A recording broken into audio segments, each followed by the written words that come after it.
Right. अब आइए अमेरिकी बाजार क्या सोच रहे हैं। अमेरिकी बाजार सोचे कि हमारी हालत खराब है। क्यों? अमेरिका में 2 साल के, अगर आप 2 साल की डिपॉजिट करने जाते हैं या 2 साल का कर्ज लेते हैं, जो जो अमेरिका में ब्याज दरें होती ना, वो है अभी करीबन करीबन 4%, 3.95% 2 साल की। ठीक है। आमतौर पर ये होता है कि आप ज्यादा लंबी अवधि की जो ब्याज दरें होंगी वो ज्यादा होगी। आपने देखा होगा, आप एफडी करवाने जाते हैं, 3 महीने की एफडी पर ब्याज क्या मिलेगा, 3 साल की एफडी पर ब्याज क्या मिलेगा, सबको पता है। जितनी लंबी एफडी कराओगे उतना ज्यादा ब्याज मिलेगा। यही कॉन्सेप्ट है। राइट। क्योंकि जितने लंबे समय के लिए आप पैसा दे रहे हो तो रिस्क भी थोड़ी ज्यादा होती है और आप टेन्योर भी ज्यादा समय के लिए कमिट कर रहे हो। अभी हालत ये है अमेरिका में, 2 साल की ब्याज दरें चल रही है 3.95%, राउंड फिगर में 4% ले लेते हैं। 10 साल की जो ब्याज दरें हैं वो चल रही है 2.5% के आसपास, सॉरी 3.5% के आसपास, 3.55%। इसको राउंड फिगर में 3.5%, यानी कि 0.4% का गैप है। और ये गैप मतलब कई सालों का हाईएस्ट लेवल पर है। और ये गैप क्यों होता है, इसके मायने क्या है? गैप तब होता है जब आप नियर फ्यूचर में तुरंत आप ये उम्मीद करें कि ब्याज दरें जोर से बढ़ेंगी। तो जो शॉर्ट टर्म ब्याज दरें होती है वो बढ़ जाती है और लॉन्ग टर्म कम हो जाती है। यह इतिहास में कभी कभार देखने को मिलता है, हर रोज नहीं होता। और ये होता है ये जब जब होता है तब तक अमेरिका की अर्थव्यवस्था मंदी में गई है और तब तक वहां के मार्केट घटे हैं। अब एक ही फर्क है इतिहास में और वर्तमान में, और ये है कि इतिहास में जब जब ऐसा हुआ बाजार धराशायी हो गए। इस बार आपके सामने काफी समय से ऐसा है, लगभग 7-8 महीने तो हो गए दीप, तब से ये चल रहा है। यहाँ के गिरते ही नहीं, उल्टे हुए, मतलब बहुत रेयर होता है सर, और चलता रहे।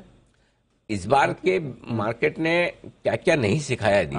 मतलब कभी कभी तो ऐसा लगता है 30 साल पढ़ के किया क्या हमने, इतना सीख के किया क्या। हर बार अगर नया ही सीखना तो फिर पुराना सीखूं क्यों। कभी कभी तो अपने आप पे डाउट होने लगता है। 30 साल में हमने ये सीखा कि मार्केट की तेजी मंदी का साइकिल होता है, 7-7 8-8 साल लगते हैं। आजकल तो भाई साहब 2-2 साल में होने लगा है। 30 साल में ये होता है कि 2 बार अगर आपकी क्वार्टरली आपकी जीडीपी ग्रोथ नेगेटिव आ जाए, मतलब रेसेशन में, रेसेशन का कोई संकेत ही नहीं दिखता कहीं। नई डेफिनेशन हर बार, मतलब 30 साल में हमने ये सीखा कि अगर शॉर्ट टर्म ब्याज दरें लॉन्ग टर्म ब्याज दरों के ऊपर हो जाए, मतलब समझ लो भाई भूचाल आने वाला है। यहाँ तो मतलब पार्टियां हो रही है। तो चल क्या रहा है भगवान जाने, मतलब मार्केट अपने एक ही चीज चल रही है जी। जो फेमस आपको ऐड देखता है वैसा नहीं, ये एक ही चीज चल रही है,